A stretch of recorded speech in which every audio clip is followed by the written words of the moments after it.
So to start off, the first question I really want to ask: what do you consider as success? You know, everybody measures success differently. You know, people set their goals high, some set low.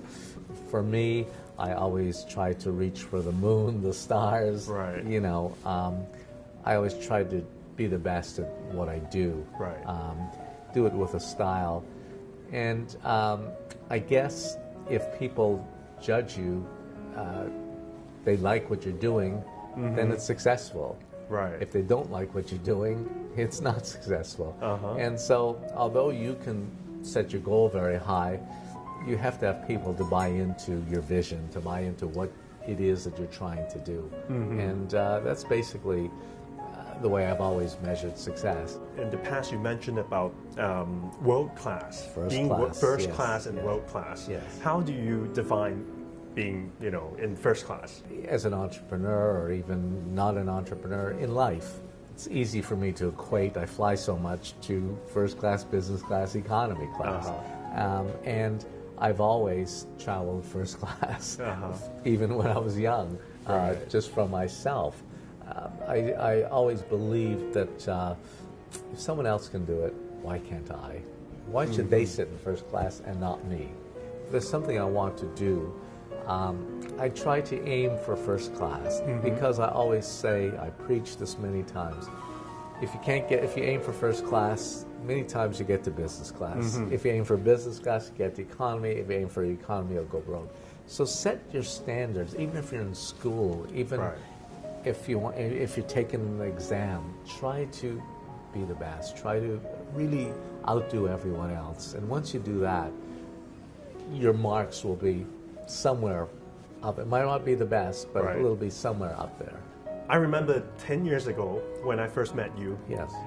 You told me that you have 26 companies from letter A to letter Z. Yes. Do you still own the 26 companies, or you have more? It's outnumbered. I mean, today I don't really look at all the different companies that I have. I'm involved in so many different businesses, as well as government, theme parks, West Kowloon. I go from one industry to another, to another, to another. I lead a very interesting life. Everything I do has to be creative. I love creativity. I love creating things. Making things, taking something that's normal and giving it a twist, making it better. Is that the reason that you joined Ocean Park 9 years ago? At the time, I had never been to Ocean Park, and the government was worried because Disney was coming to Hong Kong, and Mr. Tung Jiwa at the time was the chief executive, and the government didn't know what to do with the park. Some people said close the park, some people said keep it open, some people said move the park. The government was confused. And so they asked me, Mr. Tung called me and asked me if I would come and see about what to do, give them some suggestions, and then twisted my arm to become the chairman of Ocean Park. But when I first came here, there was something I saw, the park was totally different. It was falling apart. It looked like it was going out of business. If you move the site, you're crazy. Don't move the site because it's on a hillside. The public doesn't know that a hillside is difficult, or operating in certain parameters are difficult. But make it your benefit. Look at it in the positive light, not the negative light. And I said, no other theme park in the world has what Mother Nature gives us here for free. The beautiful mountains, Deepwater Bay, overlooking Deepwater Bay, that $1 billion view, the cable car. If you move it to flat land, like some people suggested, I have to create fake mountains, fake water. That's true. Here Mother Nature gives it to me for free. There's not enough money to recreate what you get here for free. So the thing was to keep the park and keep it where it is. And so I decided at that time, with government support, I would take up the job, not knowing that 10 years later I'd still be here.